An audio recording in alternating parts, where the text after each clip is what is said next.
I started off doing a friend a favor. I was working during the day, and I was working at Plum Crazy at night, and how I did a friend a favor, and she actually got me a position at a music publishing company. The music publishing company was Leeds Music. It managed ATV Northern Songs, which was the Beatles, which Michael Jackson eventually bought.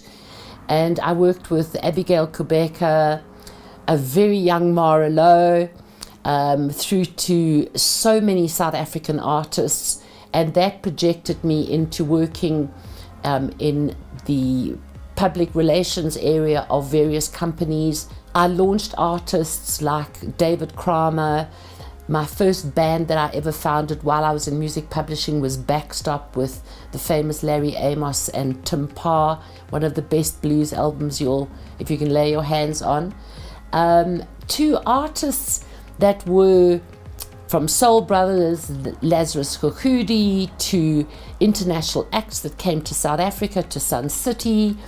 I worked on launching Bonnie Tyler's very famous album. She visited South Africa, and most of her family live in Boksburg, I might add. There were so many artists. The launch of Jonathan Butler's international career through a company called Priority Records, working with so many South African artists, whether they were Afrikaans, English, or different African language bands, from Makleteni and the Mahotela Queens, which is still one of my favorites today. But this then spearheaded me to get out of the music industry, because television was now starting to look at music videos.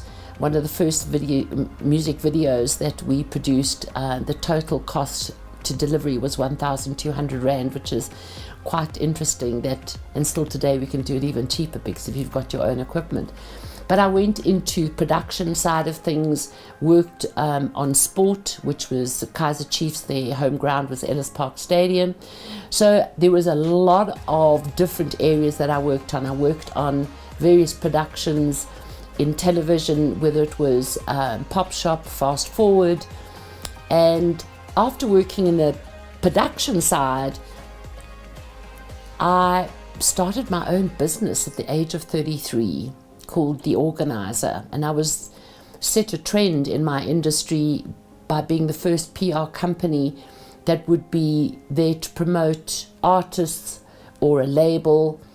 And I think within the first 2 months, had about 25 clients on my books, most of them South African small record companies with South African artists, and from the Hotlines and the PJ Powers. But eventually I was asked to do Miriam Makeba's return concert.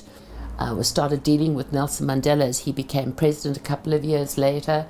In the throes of the Miriam Makeba, I worked with Letta, Mbulu and Caiphus Semenya when they had their Unity 91 concert held at F&B Stadium, and worked with many of the South African artists on that bill, and went on to work for Munjali record label, which was owned by Caiphus Semenya and Ian Furr, who now owns Sorbet.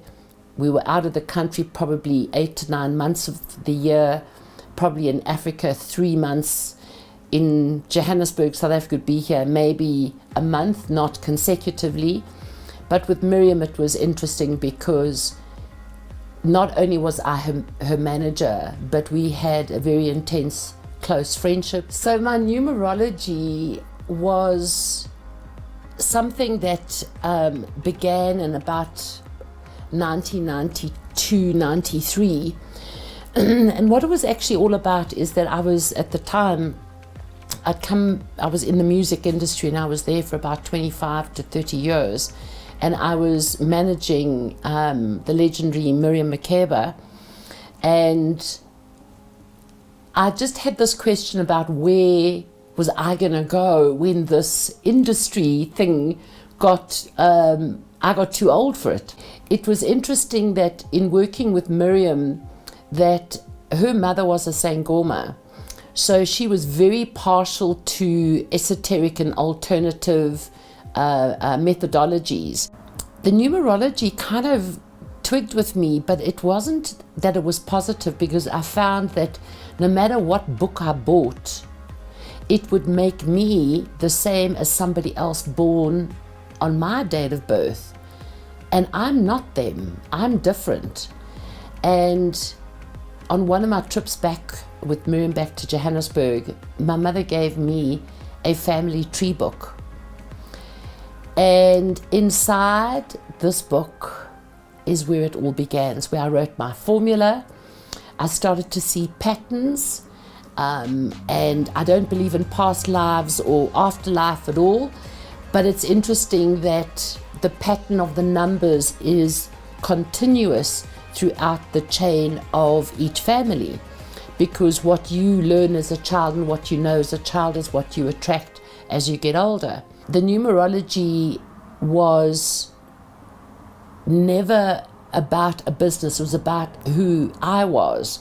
But I always used to help friends along the way, and eventually a friend of mine said to me, "Why aren't you charging for this?" And I'd never thought of it.